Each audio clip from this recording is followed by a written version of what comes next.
پوهې دپاره ما پرېښودو. ما عزتمندو دا دلته چې موږ څومره خلک ناست یو، د چا به مرلز مه کوي، د چا به کنالي، د چا به جریبي، د چا به زرجریبی. خو که موږ تپوس سوال وکړو چې د نن نه 100 کاله مخکې دا ځمکه د چا وه، نو په جواب کې دا دی چې 100 کاله مخکې کم از کم زما نه وه، د هر چا چې وه، د نیکه بابا وه. او دویم دا وایو چې د نن نه به 50 کاله پس دا ځمکه د چا وي. نو بیا به زمونږ جواب دی چې د هر چا خو کم از کم زما به نه وي. زه به چېرته په یو 5-6 فوټه ځای کې پروت یم، دا باقي ټول جایداد به بل چاته پاتې. زما چې اوس هر څومره لوی کور دی نن زما دی، خو چې زه تر څو 20 کاله ژوندی یم، 50 کاله ځکه یادوم چې 50 کاله پس مشکله ده که په دې مجلس کې چېرته څوک ژوندی. دا به زمونږ پخوا هم دا څیزونه زمونږ نه وو، په راروان وخت کې هم زمونږ نه دي. او د دې دا دواړه خبرې یقیني دي، دا دواړه خبرې یقیني دي. دا درېیمه خبره چې ما ورته په یو بل وجنو، ما ورته په یو بل سره لانجې کوو، دا خبره په شک کې ده چې زما زه چې وایم دا زما دی، نو دا به د څو ورځو پورې زما وي، دا به د څومره ټیمه پورې زما وي. دا زما ټکی به چې کله ختمېږي چې کله زما نه ساله. دې وجې نه زما عزتمندو هوښیار سړی هغه دی چې خپلو بچو له امن ورکړي.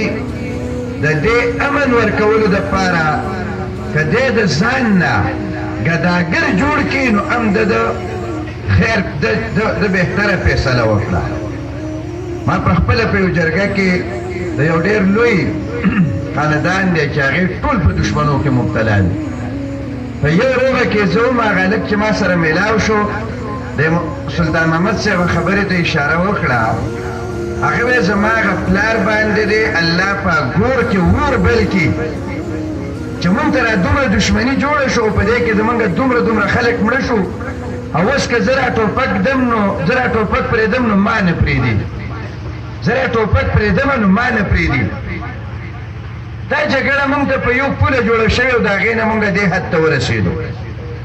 او ما ته یې وایي چې استاد جي ما ته ځان د لیوني سپین هم بېکاره ښکاري.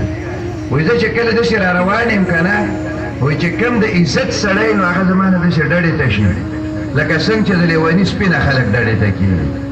وایي دومره رانه خلک نفرت کوي، هسې به څوک وایي چې پلانی ډېر ښه بدماش دی او پلانی ډېر زورور دی. دا خو بس تا د شر نه د ځان بچ کولو دپاره څوک دا خبره کوي او په دې به څوک لا خوشحالېږي هم.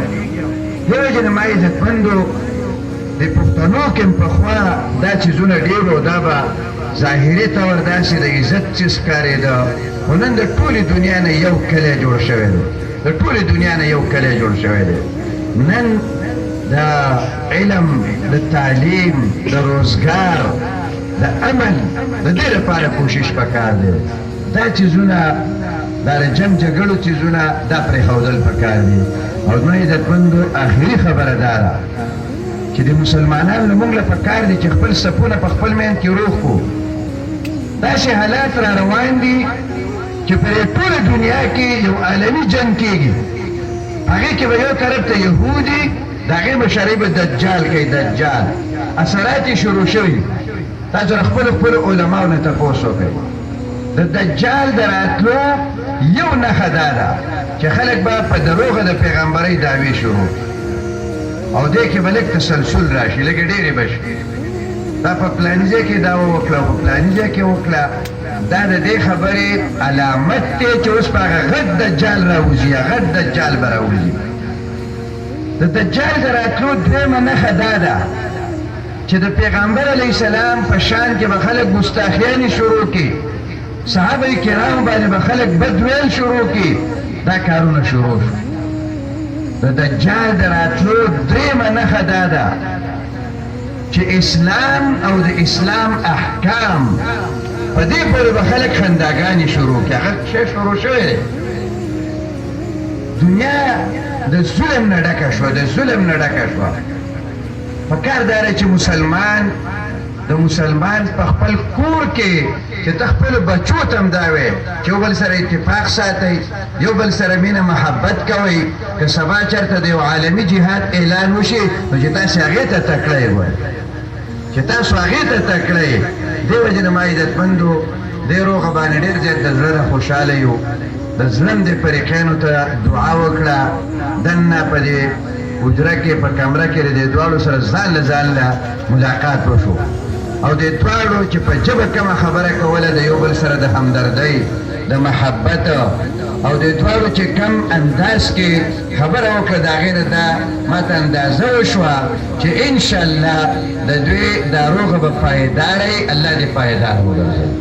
او د هغې نه دا اندازه وشوه چې د دې صلح په بدل کې به یوازې دا نه چې الله تعالی د دوی نسلونو ته او خاندانونو ته امن ورکړي، بلکې انشاءالله چې الله تعالی به دې دواړو ته د مرګ نه پس هم په دې صلح باندې په دې روغه باندې به ورته الله تعالی جنت ورکوي، او هغه اصلي کامیابي ده. الله پاک دې زمونږ او ستاسو نصیب کړي.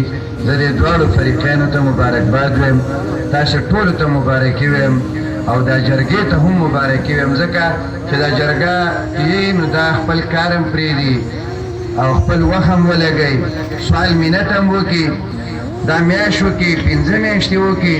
خو چې کله روغه وشي نو دا جرګې والا دومره خوشحاله ته به وایې چې دوی چېرته دوی ته ډېره لویه پیدا شوې ده. حالانکې جرګې والا که هغې پکې هېڅ خپل ذاتي لالچ نه وي، خو د مسلمانانو په روغه باندې خوشحالېږي. نو جرګې والا ته مبارکي وایو چې مبارک شئ، ستاسې کوشش کې الله تعالی برکت پیدا کړو، تاسو سره الله تعالی مدد وکړو، ستاسې په ژبه باندې الله الفاظ راوسته چې دا زخمي زړونه په هغې باندې ټکور شو، او دا وران خاندانونه د یو بل سره جوړ شو. الله دې د دې جرګې په صلاحیت کې نورم برکت پیدا کړي. واخر دعوانا الحمد لله رب العالمین.